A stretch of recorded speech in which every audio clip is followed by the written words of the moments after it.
నేను గట్టిగా అడుగుతాను, చంద్రబాబు నాయుడు గారు,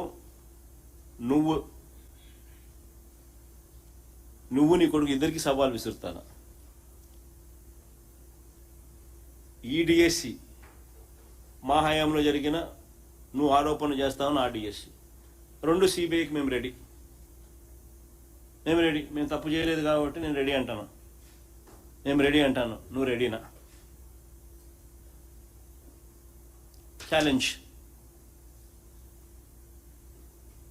చంద్రబాబు నాయుడు గట్టిగా అడుగుతాను, ఆయన కొడుకుని ఇద్దరిని.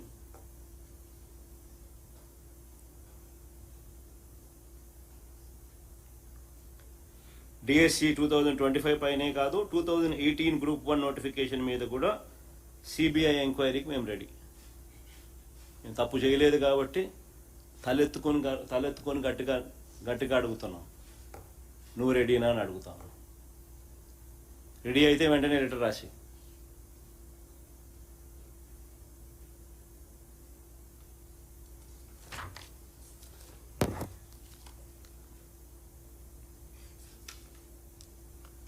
అప్పటి డిఎస్సి పరీక్షకు, అంటే మా హయాంలో జరిగిన డిఎస్సి పరీక్షకు, ఇప్పుడు డిఎస్సి పరీక్షకు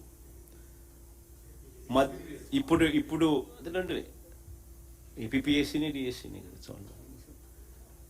ఏపీపీఎస్సీ అప్పుడు ఏపీపీఎస్సీ, ఇప్పుడు ఏపీపీఎస్సీకి పబ్లిక్ సర్వీస్ కమిషనే కదా, పరిధిలోకి వస్తాయి కదా రెండు కూడా. అప్పటి ఏపీపీఎస్సీ పరీక్ష, ఇప్పుడు డిఎస్సి మాదిరిగా పేపర్ లీకేజ్ అనేది ఇంతకుముందు నేను చెప్పిన కొన్ని అప్పటికి ఇప్పటికీ మధ్య తేడాలు చెప్పిన. తేడాలేంటి? First time in the history పరీక్ష రాయకుండా నువ్వు టీచర్ ఉద్యోగాలు ఇస్తా ఉన్నావు. ఇంతకుముందు ఎప్పుడైనా జరిగిందా? జీవోలు ఇచ్చింది సాక్షాత్తు ఎడ్యుకేషన్ మంత్రి అనే వ్యక్తి సంతకాలు లేకోకుండా, ఎడ్యుకేషన్ మంత్రి కాంకరెన్స్ లేకుండా జీవోలు ఇవ్వగలుగుతారా? అంటే డైరెక్ట్గా జీవోలు నువ్వే ఇచ్చి వ్యవస్థను ఫెసిలిటేట్ చేసి 372 మందికి ఉద్యోగాలు ఇచ్చిన తర్వాత మళ్ళీ జీవోలు రద్దు చేసినాం.